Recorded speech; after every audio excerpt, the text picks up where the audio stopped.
Good morning, everyone. We come to this sacred space, made more sacred in this moment by the presence and attention of each and every one of us. And I now invite our friends in the sanctuary to turn towards the camera near the welcoming congregation banner and offer your greetings to our at-home friends. And now, for those in the sanctuary, let's take a moment to turn and greet one another.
Good morning, and welcome to the Winchester Unitarian Society. My name is Jean McClurkin. I use the she, her pronouns, and I am the worship associate this morning. Sometimes we need a place to set down our burdens when life seems too much. Sometimes we need a place where beauty and dignity are uplifted. Sometimes we need a place where we need to be challenged to play our part in the healing and redemption of the world. Sometimes we just need a place to sing and hear voices of others singing together. We gather almost every Sunday seeking to be such a place, a sanctuary both from and for the world beyond these walls. While together we have many names for the sacred, and perhaps more religious questions than clear answers, we are united in our quest for greater love, true equality, and new understandings. No matter who you are, we seek to welcome you in a spirit of affirmation and unending hope. This week, Martin Newhouse will be our service leader while Reverend Seth is away. A longtime member of this society, Martin will seek to answer and speak about the question so vital in these disconnected times. Can we connect? He will reflect upon that question through the prism of E.M. Foster's famous novel, A Passage to India. Thank you, Martin, for agreeing to share your thoughts with us today. After the service, please join us for coffee, conversation, and refreshments in the Sims room, the back. If you are here in person this morning, please stick around for that community connection. If you are new to the Winchester Unitarian Society or a longtime member, the easiest way to keep track of all the good things happening is to sign up for the weekly bulletin highlights and review it carefully. It comes out every Thursday in email. Now let us open our hearts and minds to the spirit of worship.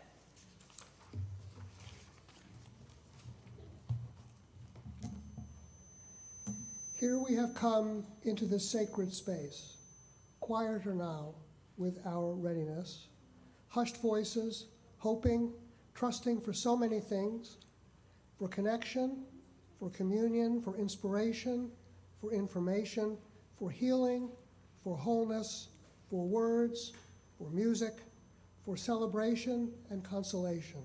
Here we have come into this space, bringing all of who we are. Let us be willing, however we are changed.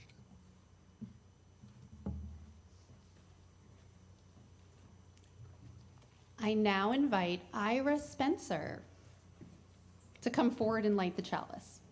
We dedicate this morning's chalice lighting, A Community of Faith by Judith L. Quarles. At this hour, all over this country, in small towns and big cities, in single rooms and in ornate sanctuaries, in all parts of our land, many other Unitarian Universalist congregations are also lighting a flaming chalice. Burned out. As we light our chalice today, thank you, Ira, let us remember that we are part of a great community of faith. May this dancing flame inspire us to fill our lives with the Unitarian Universalist ideals of love, justice, and truth. Let us now rise in body or spirit to join in singing hymn number 188 in the gray hymnal, Come, Come, Whoever You Are.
This time I'm going to invite our young folks to come on down for a story.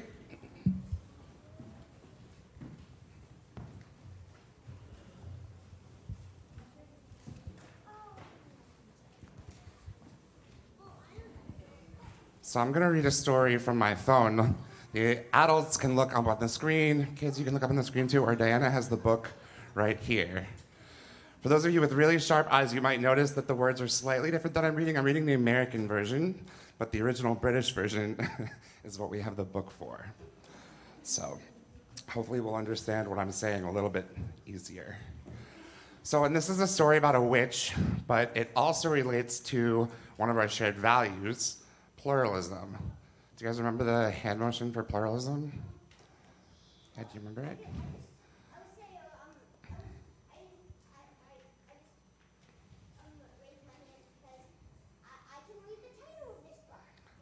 Oh, perfect. Oh, look, you've got the card right there. That's awesome. Nice. And this book is about pluralism, which is the three fingers, right? Do you guys remember what that means? Anyone? Yeah, Olsen. Three people.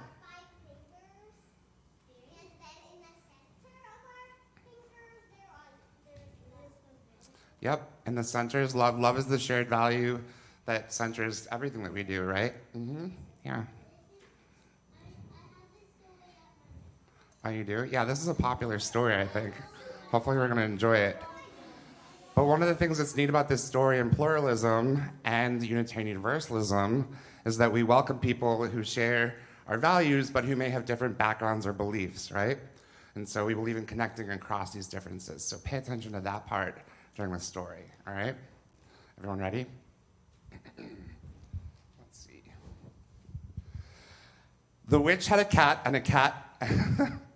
The witch had a cat and a hat that was black, and long ginger hair and a braid down her back. How the cat purred and how the witch grinned as they sat on the broomstick and flew through the wind. But how the witch wailed and how the cat spat when the wind blew so wildly it blew off the hat. Down! Cried the witch, and they flew to the ground. They searched for the hat, but no hat could be found. Then out of the bushes on thundering paws, there bounded a dog with the hat in his jaws. He dropped it politely, then eagerly said, as the witch pulled the hat firmly down on her head, I'm a dog, and as keen as can be. Is there room on the broom for a dog like me? Woof. Yes, cried the witch, and the dog clambered on. The witch tapped the broomstick, and whoosh, they were gone. Over the fields and the forest they flew. The dog wagged his tail, and the stormy wind blew. The witch laughed out loud and held on to her hat, but away blew the bow from her braid, just like that. Down, cried the witch, and they flew to the ground. They searched for the bow, but no bow could be found. Then out from a tree with an ear-splitting shriek, there flapped a green bird with a bow in her beak. She dropped it politely and bent her head low, then said, as the witch tied her braid in the bow, I'm a bird, as green as can be. Is there room on the broom for a bird like me? Yes, cried the witch, so the bird fluttered on. The witch tapped the broomstick, and whoosh, they were gone. Over the reeds and the rivers they flew. The bird shrieked with glee, and the stormy wind blew. They shot through the sky to the back of beyond. The witch clutched her bow, but let go of her wand. Down, cried the witch, and they flew to the ground. They searched for the wand, but no wand could be found. Then all of a sudden, from out of a pond, leaped a dripping wet frog with a dripping wet wand. He dropped it politely, then said with a croak, as the witch tried the wand on a fold of her cloak, I'm a frog, as clean as can be. Is there room on the broom for a frog like me? Yes, said the witch, so the frog bounded on. The witch tapped the broomstick, and whoosh, they were gone. Over the moors and the mountains they flew. The frog jumped for joy, and the broom snapped in two. Down fell the cat and the dog and the frog. Down they went tumbling into a bog. The witch's half broomstick flew into a cloud, and the witch heard a roar that was scary and loud.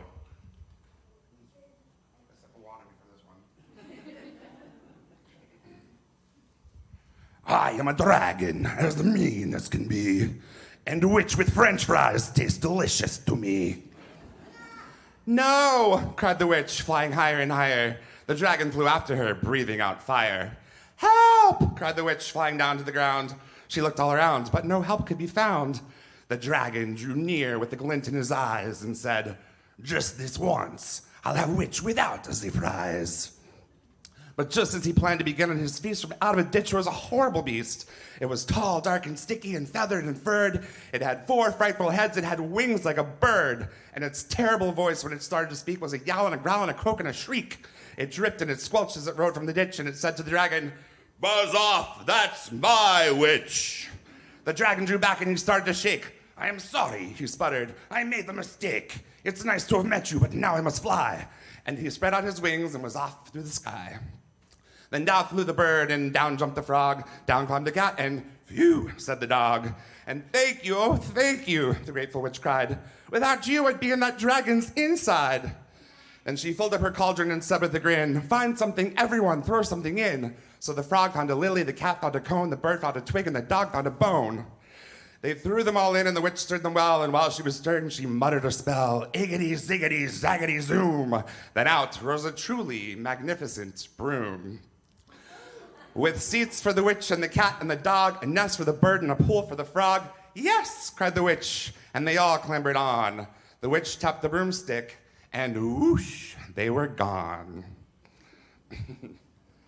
All right, that is the end of the story, but I have a question for you guys. How is the broom kind of like Unitarian Universalism or kind of like this congregation? Yeah.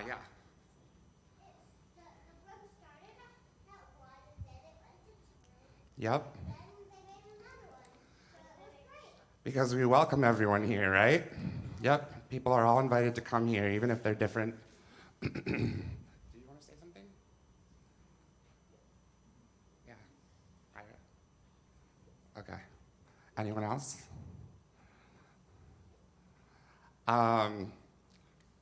Yeah, so we work together, right? And we welcome people amongst differences. And when new people come in, what do? We welcome them, exactly. Thanks, Alice. And also, yeah, Olsen, did you have something?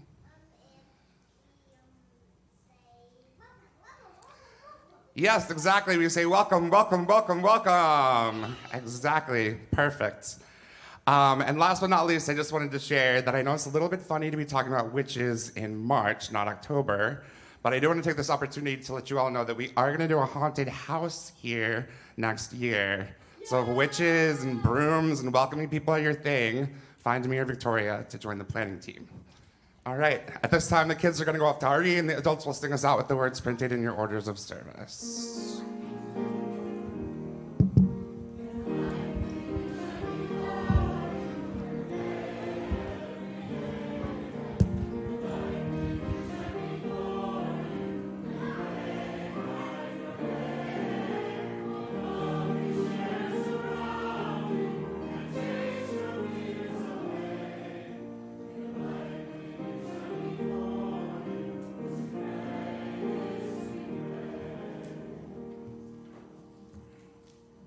I want to thank you all for your patience in bearing with me as I lead this service. Seth could not be here, and I think I was asked just because I talk a lot. So I hope I'm going to do an all right job, so bear with me, and I really appreciate your patience. But we now come to this part of the service, a time of centering and then kindling the light. And we'll begin with the words that I've drawn from the Prayer for Our Country by Kristen Green. And after the prayer, we'll take time in our ritual of kindling the light, a time to come forward and light a candle here in the sanctuary to reflect the joy, sorrow, or concern that you hold within. At that time, if you would like a candle brought to you, please raise your hand and Jean will bring a candle to you. And we invite our friends attending by live stream to light a candle wherever you are connected from. And after we kindle the light, we will be together in a time of shared silence, out of which we will sing hymn number 318 in the gray hymnal, We Would Be One. So let's begin. And this is from the Prayer for Our Country by Kristen Green. Many of us are worried, anxious, afraid. Who will uphold our basic human rights? Who will protect us from rollbacks on liberties? Who will lead us through the shadows? Who will remember us? Spirit of life and love, holy presence all around, embrace us with your wisdom and peace. Surround us with reassurance. Fill our hearts with purpose. Empower us to do what is right. May our hearts be expanded as the time comes for us to comfort each other. May our minds be charged with certainty and creativity as we find our way forward. May our bodies remain well, so that if we are moved to do so, we can travel to protest what is wrong or travel to wherever peaceful resistance is needed. May our spirits be guided by our values. May our lives speak, be they gentle and angry or loud and clear. May we remain united in our mission as people of faith to connect deeply, grow together, and serve one another. May it be so. Amen.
The reading comes from a passage to India, from the very end of the book, and it's between two of the main characters. Let me just tell you who they are.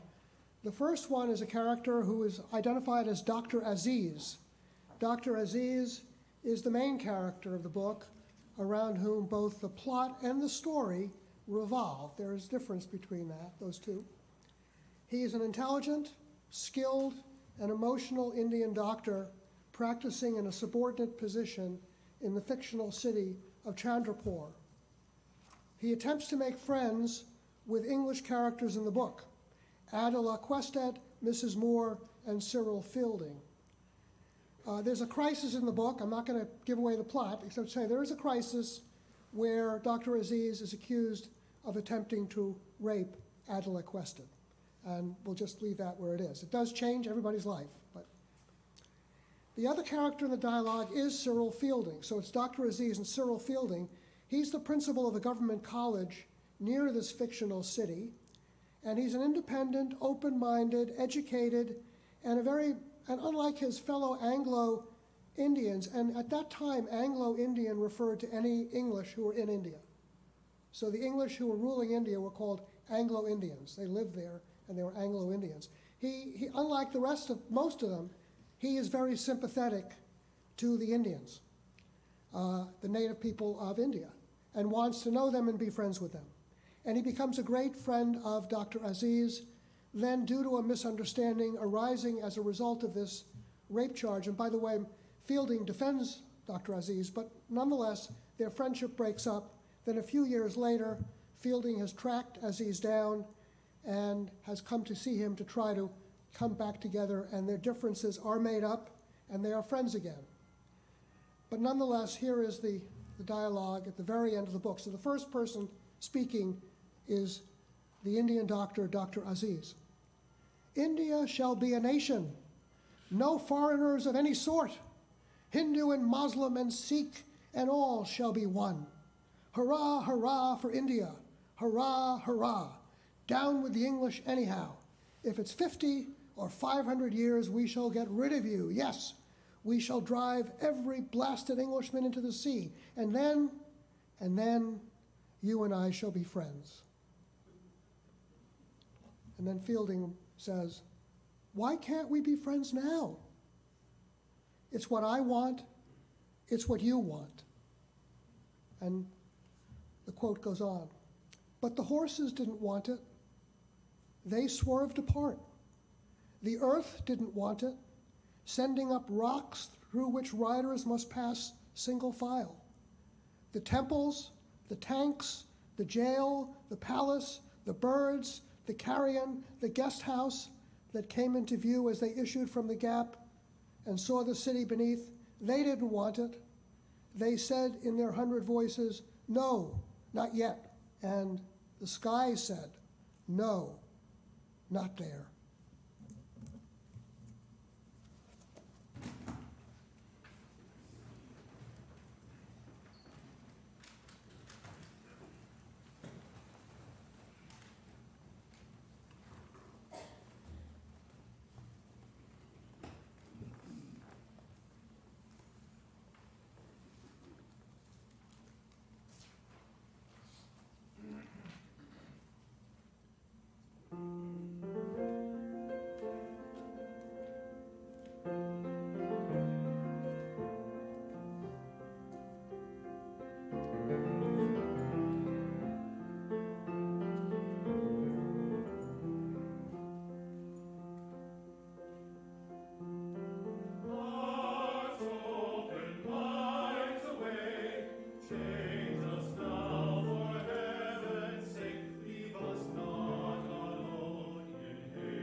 That was beautiful. Thank you so much, fellow choir members.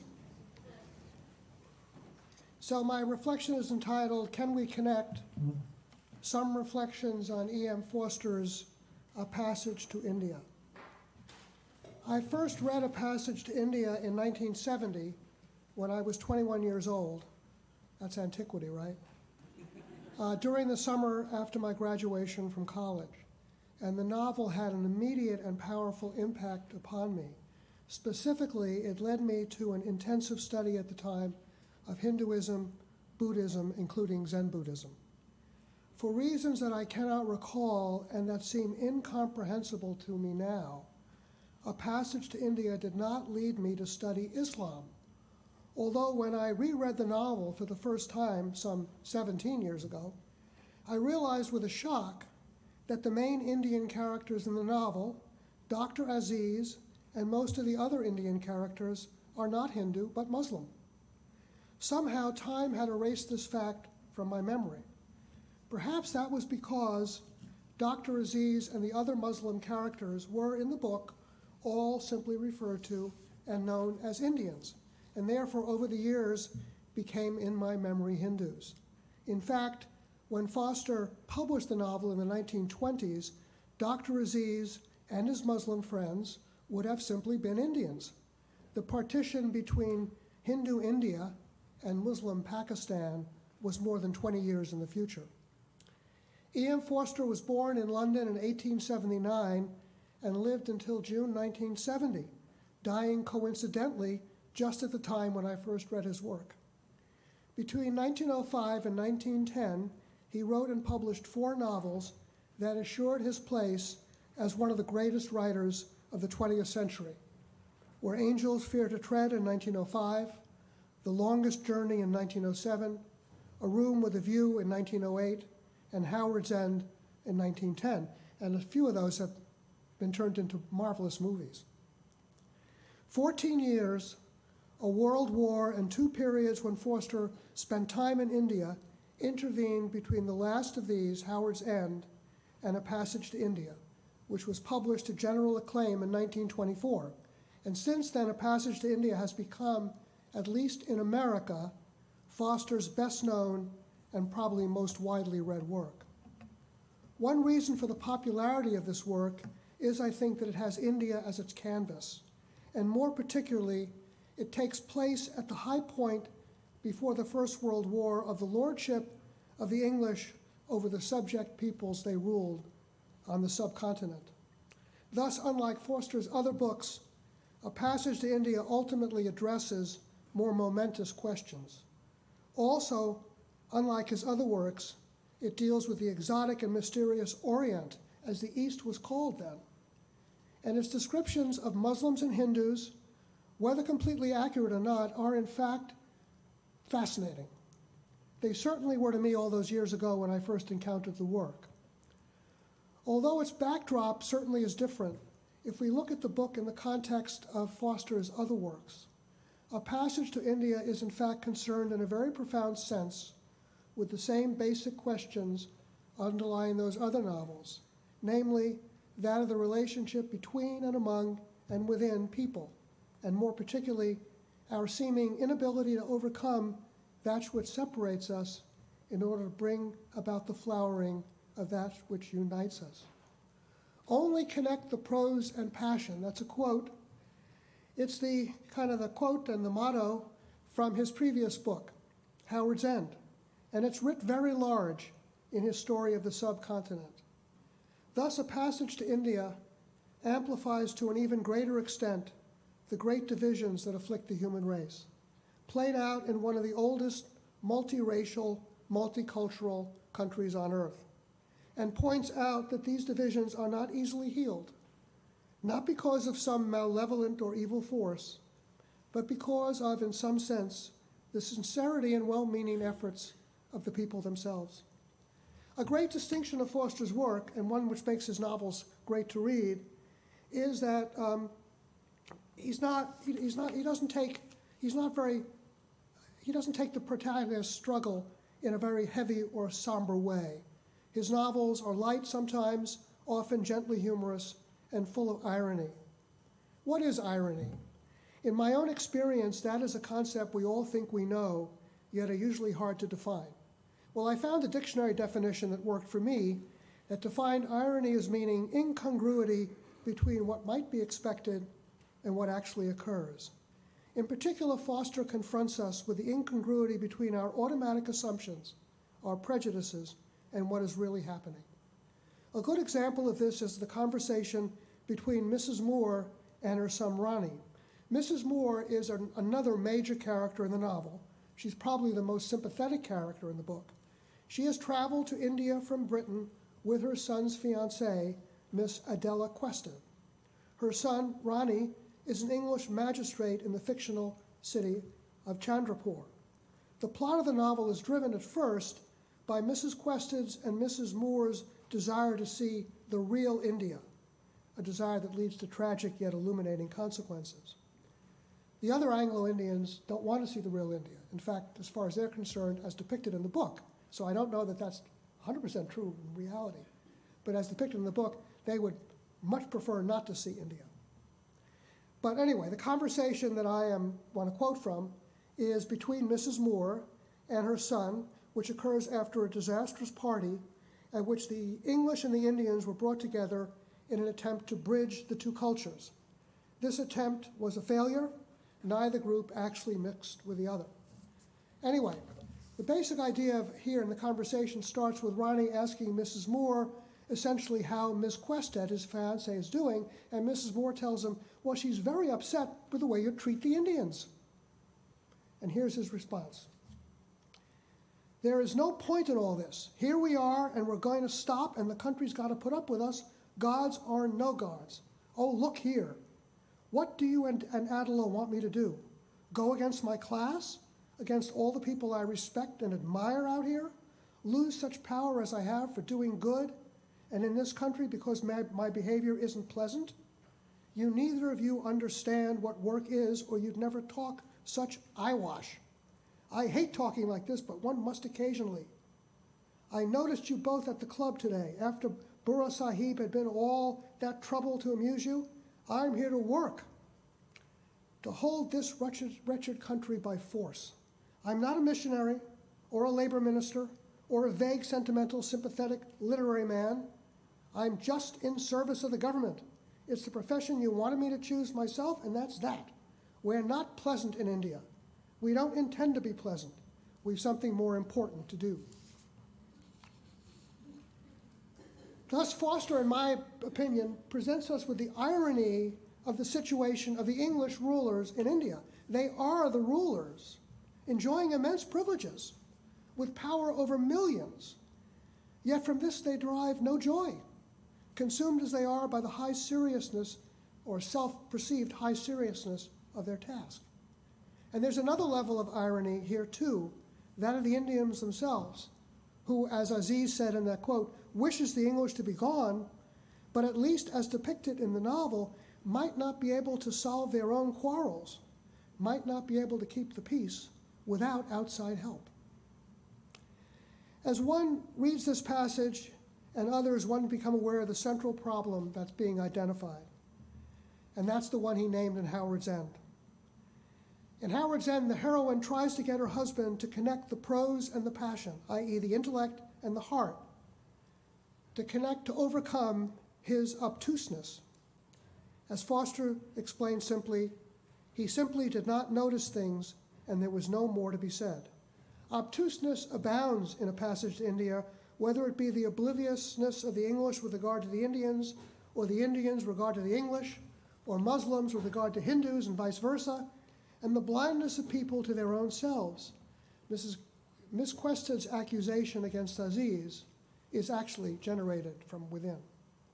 Hurtful comments, misguided judgments are so often due to this failure to notice, in particular the failure to see and the tendency to let predetermined assumptions take the place of observation. What does Foster place against the monumental failure of human beings to really see each other? In A Passage to India, the counterweight to that almost universal obliviousness is the intuitive understanding of Mrs. Moore, who, as I told you, has come to India to see her son. This is evident very early in the book when the Muslim, Dr. Aziz, is in a mosque and suddenly sees Mrs. Moore, an English woman, and in his terms an infidel, that she has entered the mosque. Here's the quote. Another pillar moved, a third, and then an English woman stepped out into the moonlight. Suddenly he was furiously angry and shouted, "Madam, madam, madam, oh, oh." The woman gasped, "Madam, this is a mosque. You have no right here at all. You should have taken off your shoes. This is a holy place for Muslims." "I have taken them off." "You have?" "I left them at the entrance." "Then I ask your pardon." Still startled, the woman moved out, keeping the ablution tank between them. He called after her, "I am truly sorry for speaking." "Yes, I was right, was I not?" she asks. "If I remove my shoes, I am allowed?" "Of course, but so few ladies take the trouble, especially if thinking no one is there to see." And Mrs. Moore responds, "That makes no difference. God is here." It is astonishing to think that most of the English, as presented in the novel, although certainly not all, I would assume, would probably not have been aware that they ought to take off their shoes when entering a mosque and also when entering a Hindu temple. And as Foster depicts them, most of the English would never have thought that God was in that house. But as Foster seems to point out, the problem is not that most of the English intentionally rejected these concepts. They did not, for example, consciously reject the notion that one should take off one's shoes before entering a mosque or a Hindu temple, as much as they simply did not notice it. To this vitally important fact, for millions of Muslims and Hindus in India, they were simply oblivious. As often we ourselves, I would argue, are oblivious when it comes to other people, other customs and cultures, and sometimes, alas, to ourselves. In A Passage to India, Mrs. Moore's intuitive and passionate understanding is so special, so unique among the English, that in the end, she becomes for Dr. Aziz's community a spiritual presence to be invoked in times of need, given a new Indian name, Esmis Es Moore, and becoming almost like a god. I feel that one question posed by this profoundly moving work is whether Mrs. Moore's ability to not be obtuse or oblivious is in fact a gift given only to a few, or is it something to which we all can aspire? Or must we sadly conclude that human society cannot survive without a certain degree of obliviousness? I certainly hope not. We're not involved, I think, right now in a major war, but we certainly seem to be at loggerheads, both politically in this country and around the world. The recurrence of wars and the recurrence of being at loggerheads seems to me to be a manifestation of a failure of human understanding. I've just been taking a course on the origins of World War I, and boy, did that start because of a failure of understanding. But our survival has ever depended on our ability to understand. And I would like to think that the answer to my question today, can we connect, is yes, and hope we can all work and ultimately achieve that goal. But Foster's book helps us understand the effort that will take, despite how simple the goal itself sounds. At one point, Dr. Aziz says to Mr. Fielding, kindness, and even after that, more kindness. I assure you that is the only hope. Who could argue with that? Yet kindness is what our world seems to lack in so many ways. But as in our real world, kindness doesn't abound in the Passage of India either. Ultimately, a passage to India, read more broadly, raises this whole question of survival, what must be done, how can we achieve understanding? And it's not just a question for India or the Indians of the novel. It's a question for the whole world. And why is it that we have this problem? And I would say that Foster suggests that it is a problem of the undeveloped heart. And so in the end, we are left to ponder whether the true answer to our need to connect will not come from governments or nations or social programs or anything outside of ourselves, but can only arise from a change in the individual human heart. And the corollary must be, until that transformation in ourselves can happen, we are left with a disconnected world. And so to achieve a yes to my initial question, can we connect? I think the answer depends, as it's always depended, and as it depends in a passage to India, on each of us taking on the difficult task of connecting the prose and the passion, that is the intellect and the heart, to sympathetically understand each other, to be respectful and to open our eyes, and to observe and not assume. This sounds pretty simple, also very idealistic, particularly when we look at the world around us. And believe me, I am at fault of being obtuse as much as anybody. But a passage to India, I think, proposes ultimately that there is no other way we will ever have peace and understanding without curing our own hearts. And I cannot disagree.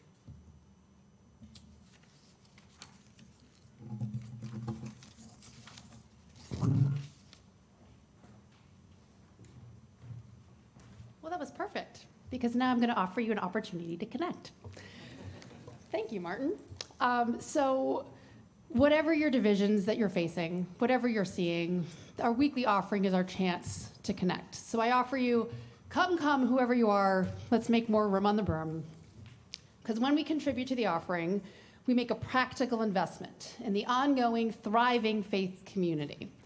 The Winchester Unitarian Society cannot pay the electric bill or our staff or run live stream technology, thank you, Devin, without financial support.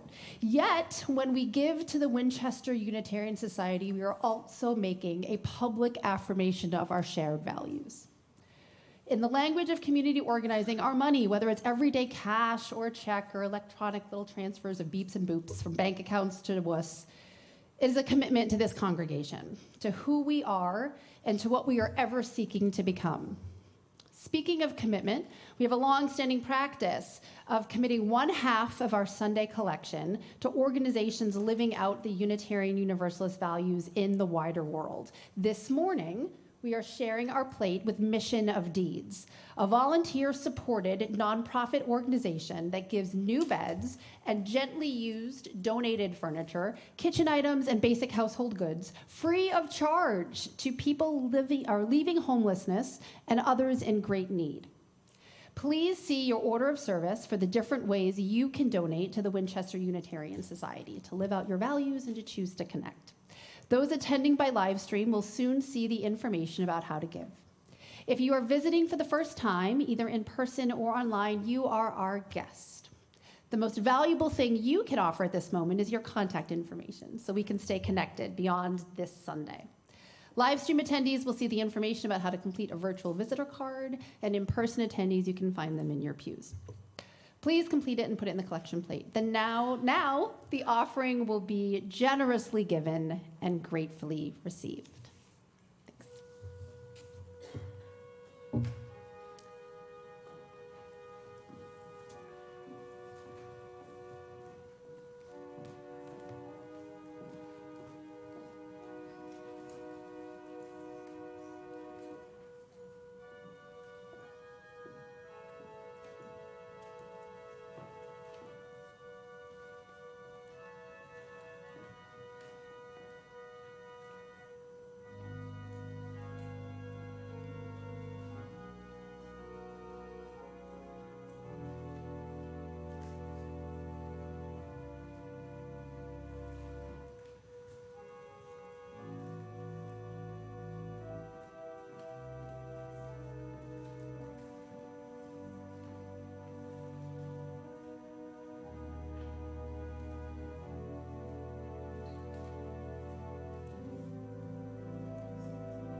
Those who wish to do so are invited to join us in the unison affirmation. We gather not for ourselves alone, but to use our common power to build the beloved community within and beyond these walls. We create and reaffirm this covenant this day to make justice flourish, to practice compassion amidst difference, and to embody transformative love.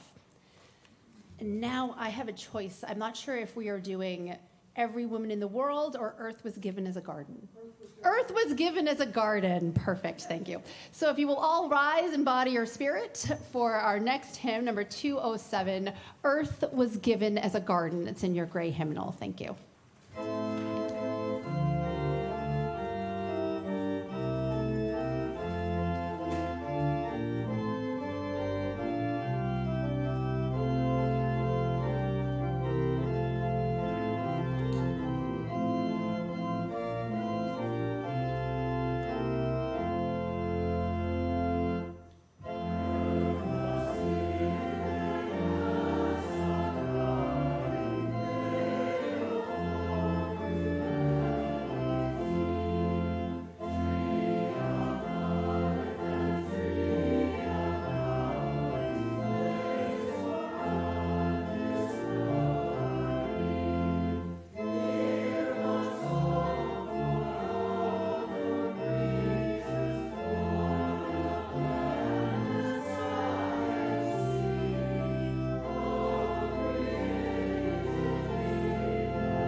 Please be seated.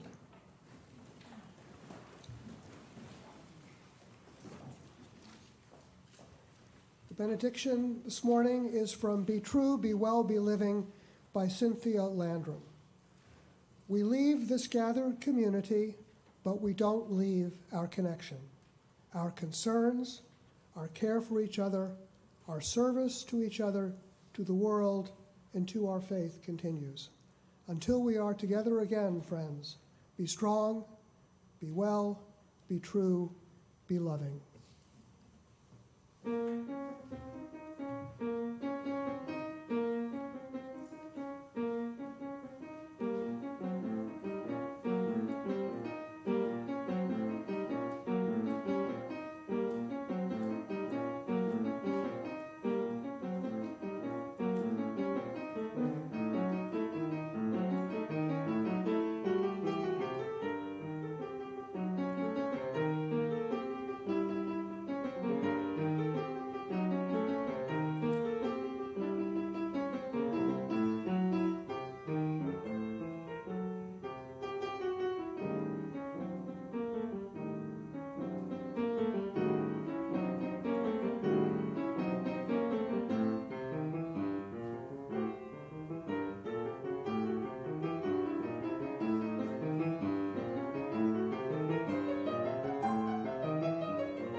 Hello?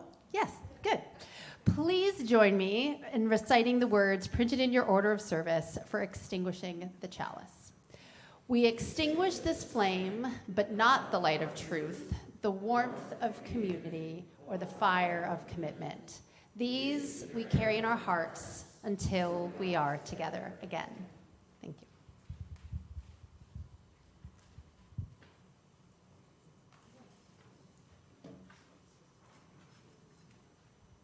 Our service is ended, but our life of service continues. Let's all go have some coffee and conversation.